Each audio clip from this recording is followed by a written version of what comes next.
Very good. I've travelled for 36 hours to be here, so I needed a warm welcome. Thank you. Pablo Ortega is here from Leah Burnett. He's one of our favourite clients here in Brazil. And I apologise, the rest of this speech is going to be in English and not in Portuguese. But when I first came to Brazil, Pablo told me that I only needed to be able to say two things, cerveja and hola gatinha. Is that correct? Is that all I need? But I didn't extend my Portuguese education between any more of those things. I hope that's enough for me to be here for a week. So I'm here to talk to you about key digital trends that we see around the world, key digital consumer trends that are impacting all businesses, but particularly to do with finance.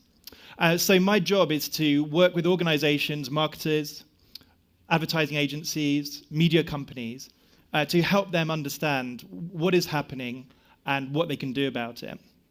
And to help them make it easier for them, we build it into these key trends that we find help focus attention on what are the most important consumer factors affecting your business. And I'm going to talk to you today about 5 of those trends which we think are really, really game-changing when it comes to financial services. So we're going to spend a lot of time today talking about the new customer journey, but I'm going to introduce some thinking on that, which I know will then be developed later. We're going to talk about the response to the new customer journey, which is always on finance. Then we're going to talk about perhaps the most difficult issue in the room, the issue of trust and financial services. And then we're going to talk about what you can do about that issue by becoming a more social bank. And it's already been mentioned, but I'm also going to spend some time talking about how you can avoid drowning in data and instead empower your consumers with data. Okay, so let's first of all think about the new customer journey. And whenever I meet a new client, a new CEO, or a new CMO, the first thing that I start to talk to them about is why are you interested in digital? Why do you think it's important? And all of these things come out about they want to have a Facebook page, they've seen other people do a QR code, and they want to do all of these cool things. Okay? And we reach a realization that the reason that they're interested and excited about digital, more often than not, is that they think it's cool. Okay? But actually, for me, I've worked in marketing for 15 years, I was a client for 10 years, is not that it's cool, although of course it is. Right? It's that it fundamentally changes the whole way we run our business. Okay? And that's really exciting if you're a marketer, because as a marketer, you can be leading that change, not just in marketing or advertising or communications, but leading the whole change of your business. And that helps you to redefine what marketing is, and it helps you to change your role, and it helps you to move marketing from being sometimes not the most important department to being the core of an organization. And that's what's exciting about digital. So the first question is why? Why do we think that's happening? And the simple answer is it's because consumers are changing the way they buy, not the way they listen to media. Of course, they're doing that as well, but it changes the way they buy. So I'm sure you're all familiar with the framework of Google's Zero Moment of Truth, the ZMOT. If you haven't had a look at it, I really recommend that you do. This is a great way of explaining how the customer journey is different. And if we apply it to banking, in traditional financial services, we created stimulus through TV and radio and advertising. We drove people to the bank. They open up a bank account. And then the second moment of truth is the experience they have when they actually use that bank account. Is it quick? Do they get their money? Okay. When we think about today, it's not just that people are listening to TV or watching TV in different ways. It's that before they open a bank account or take out insurance, they have a whole range of activities which they didn't use before. They're searching. They're looking at social media. They're asking their friends and their connections. They're being influenced by what other people say on social media sites. So there's a whole new generation or stage to the customer journey. And that's why what we're talking about today is not trends which change your advertising strategy, but change your whole marketing strategy with a capital M. And perhaps the biggest factor in finance behind that trend, and we're going to talk a lot about that today, is the impact of both online banking, where we saw already from Tiago there is a massive opportunity in Brazil to expand online banking, and now an even bigger opportunity in the form of mobile banking and mobile services. Okay. So the biggest evolution in the way that customers are behaving now is they have a whole new range of tools to help them make decisions. And that changes the way they buy. Okay. So how do we cope with that? How do we cope with a world where consumers have changed the way they buy? And one of the answers is that we need to be there when they need us. And that doesn't mean having more branches or more agents or your opening hours longer. It means you've got to use technology to solve the challenges and the needs that consumers have. Okay. So this concept of always on is something which I'm sure you've heard of before. It's the concept that you don't necessarily run marketing or advertising in campaigns. Okay. It's not 4 weeks on, 4 weeks off, 4 weeks on, 4 weeks off. And banking is the same. It's not 9 to 5 and then the customer can't do anything. It's always on banking, constantly having the opportunity to interact with the services that are being provided by using the content that the bank is providing you or the insurance company is providing to make the right decisions. And the conditions for always on are very clear. They're about mobile penetration, internet penetration, and the use of social media. And so when we look at Latin America as a whole, by 2015, we already will be at over 70% mobile phone penetration, at about 35% smartphone penetration, and we have some of the most socially powerful countries in the world. When we think about Brazil, let's just do a quick show of hands here. Who here does not have a smartphone? Put your hand up if you do not have a smartphone. Yeah, there we go. So nobody's prepared to admit that they don't. Okay, put your hand up. Put your hand up if you think that you use your mobile phone for the purposes of using the mobile internet for more than 1 hour a day. Put your hand up if you use it more than 1 hour a day. Okay, it's about 60% of you. Okay, so when we look at this chart, it's showing how much time Brazilians are spending on mobile phones.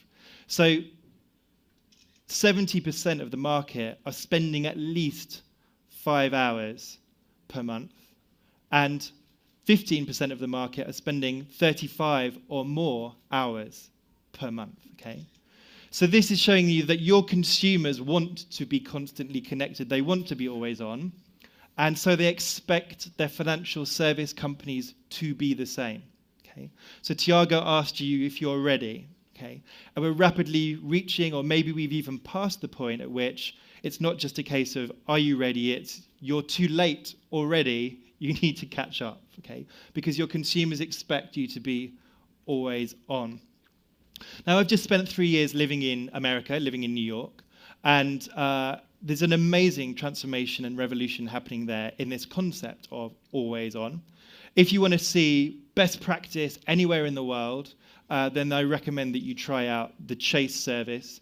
So, number one, if I want to deposit a check, I don't have to go into the bank, wait 15 minutes in the line, put the check in, and the money arrives 5 days later. I can take a picture of the check. It automatically recognizes that the money, if it's good, can be in my account within 24 hours. Okay? And if I want to pay other people, I don't have to go into my online bank. I can actually use person-to-person payment using Chase Quick Pay, which again is a less than 24 hours service to be able to transfer money with a really, really minimal amount of fuss. We call this concept frictionless commerce. Okay? If you make it easier for people to use your services to spend more money with you, then they will. And now some of the biggest disruptions which are happening in the banking and insurance sector in America are coming from organizations who are focusing solely on this always on opportunity. And this is really important for you. Ask yourself this question: what would happen if a new player came into the marketplace who had no branches? They didn't have 15,000 staff in their branches. They didn't have 3,000 people working in head office, and all they had was an app. What would that do to the economics of the business when someone who has none of those legacy costs starts competing against you? Because that's what's happening in America right now with banks like the Go Bank. They are a purely app and web mobile site. That's all they do. They don't have any branches. They don't really have any head office. They have cut costs back to the absolute minimum and focused on what people need, which is access all the time. So let's see how this is affecting insurance as well. This is Progressive. As you might have heard, I love car insurance, like big time. But I have to admit, even I don't like how impersonal it can feel sometimes. I mean, no two drivers are the same. Why should their insurance be? And that's exactly why we created Snapshot. Now you can get the savings you deserve because, hey, you're the one driving. Even better, you can watch and see why you're saving. Snapshot measures 3 simple things: hard brakes, time of day in which you drive, and miles driven. You can follow your progress day by day. And get this, your Snapshot driver details are updated every morning. You can see how you stack up against other Snapshot drivers, compete with your family for the title of top driver in the household. Bring it on, Grandma! Earn badges for safe driving milestones, and get tips on how to drive better and save more. Beyond making car insurance personal, it makes it, dare I say, fun. Over the 30-day period, maybe you'll learn to love car insurance a little more too. Boy, I hope so. It's tough being the only one, you know.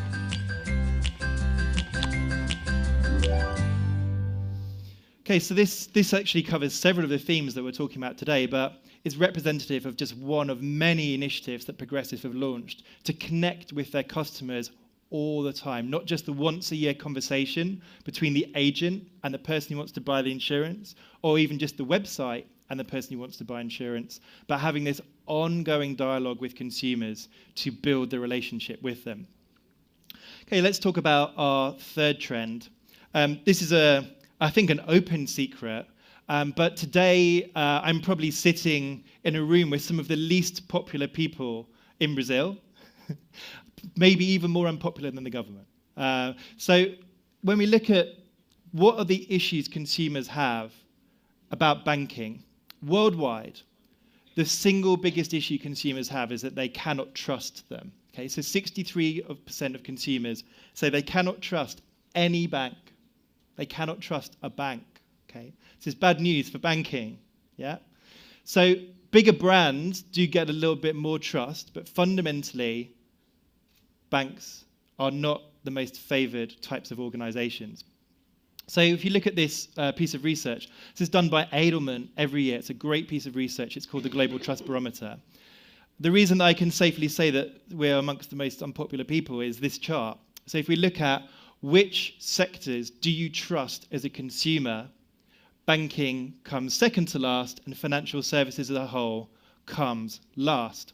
Even lower than media, even worse than energy, like BP. Right? Banking is the worst. Okay, people don't like banks, right? And if you think that that's a global figure, it doesn't affect Brazil. You can see Brazil in the middle here. I've put a very bright arrow pointing at it. Not only do people not trust in Brazil, it's actually gone down in the last year or last 5 years as well. Okay, so trust is a massive issue.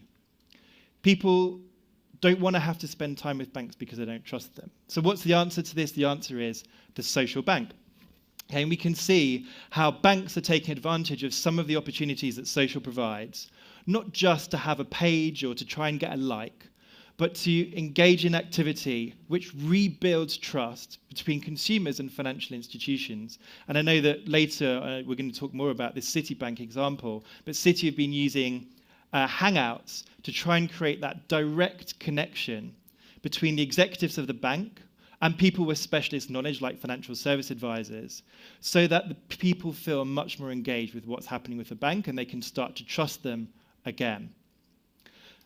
We saw a great example, I got told by the guys here at Google, and I know they're in the room, from Itaú as well. Okay, so some of the things that banks are doing is becoming much more focused on social responsibility, thinking about how can we show people that we care, that we have a positive face. So this is using Google Hangouts to help amplify the Read with Children activity that Itaú is running, giving kids a live reading, a live chance to engage with people like Mauricio de Sousa and Monica, who I'm all sure you're very familiar with. I haven't had the pleasure yet of meeting Monica. Maybe later. So this is the really key point here. Lots of people, when they think about social, think that social is about having a page. Okay, it's about having some advertising. Social can be used to solve a much bigger problem than that. Social can be used across your whole business, across our research and development, across sales, across PR, okay, every single aspect of the business. So this is a really nice little example. I'm not going to play you the whole video, but Barclaycard are a great example of a company who are investing in experiments to find out, well, what works, what doesn't work, how can we become more social? So they launched a new credit card service called Barclaycard Ring. Introducing Barclaycard Ring, a new way of looking at credit cards. Barclaycard Ring represents a fundamental change in how people interact with their credit card company, combining social media, online banking, and financial education to build a new mutually beneficial way of doing business. Rather than give the world yet another credit card, Barclaycard has created a new model in which members of an online community collaborate to create a new, simpler kind of low-rate credit card. Community members learn and share, take part in blogs and discussions, weigh in on community topics, and even vote on product features and benefits in what promises to be a game-changing shift in the credit card industry and in the way people manage their finances.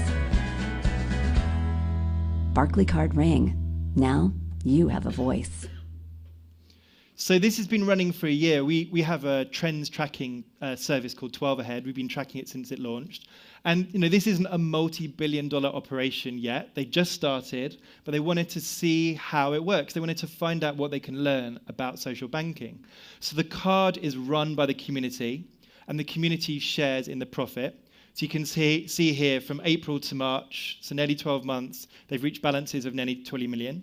And they've shared nearly $250,000 of profit back with the community, right? That's not going to make your financial year, but Barclaycard have learned about how do you use this kind of technology, how do you deploy it, what are the best ways of engaging with people, what do they value? It's that kind of experimentation that everybody in the market needs to be undergoing. So it can even apply to credit scores.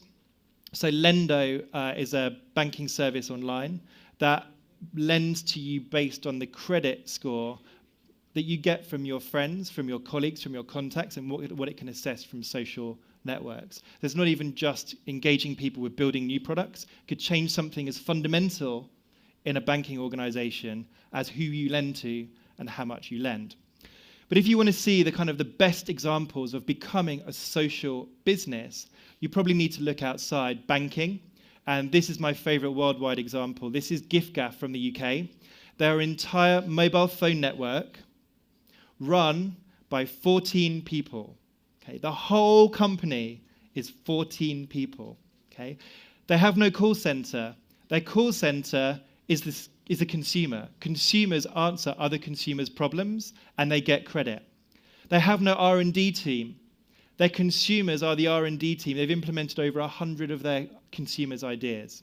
Okay? They are a completely transparent, open, and mutual company. So if you want to see how to really do it, check out giffgaff. Okay, our final trend is about data. Now, everyone's very excited about data. It's a big trend, big topic, okay? Big data. But 90% of the world's data got created in the last 2 years, and almost all of it, 80%, is unstructured and completely useless. Okay? So big data sounds good, but we've got to actually put it into practice. And businesses are investing a lot of money. Okay? 42% of businesses said they were going to invest in big data technology in the next 12 months, but almost all of them said that it's not working. Right? So we're already seeing the disappointment of big data. But ultimately, data can help consumers to save money. This is how we can deploy data, not for the sake of it, but to empower consumers to make better decisions and therefore become a bigger part of their life, to be there every single day to help them. Okay? So Dash is an app for insurers that you put onto your car as you're driving, and it enables you to send your data to the insurance companies, whichever one you want, to be able to get discounts on your insurance. So this is an agnostic app that can be used by any insurer. State Farm have been doing this for 3 years already, and they work with General Motors' onboard navigation tool. And you get just for signing up and giving State Farm access to your onboard navigational data, you get a 5% discount just for signing up. If you're a good driver, you can get 50% discount on your on your car insurance. So this is how it works. It's looking at things like speed, miles driven, time of day, acceleration, deceleration, how bad you are at turning. Okay, it's not looking at things like the exact location of your car. Okay, and it's using that data to basically determine how much of a risk you are. So instead of using data as a kind of a high concept, GM and State Farm are using data that already exists to reward consumers who are proven to be better drivers. Okay, having driven in Sao Paulo a few times, I'm not sure how well it will work here. Now, I won't play this video, but data can also be used to help your consumers make better decisions about what they spend money on and how they spend. And again, you can use the data you have to empower them. And Lloyd's TSB, I'm going to skip through this video, launched Money Manor 2 years ago, and over 140,000 people signed up as soon as even the concept of Money Manager, which is a budget management tool, even when the concept got put up, 140,000 people signed up. Okay? So think about data as a way of empowering your consumers. Don't just think about data as something which you use within your organization to cross-sell or upsell or something like that. Okay, so we've talked about 5 quick trends. We've talked about the new customer journey, how thinking about digital isn't just about advertising, it's thinking about changing your whole business because the way that people buy is different. We talked about always-on finance, always being there when people need you. That's what mobile and internet banking is about. We talked about solving the trust problem with becoming a more social bank. And we said empower consumers with data, don't drown in it. Thank you very much.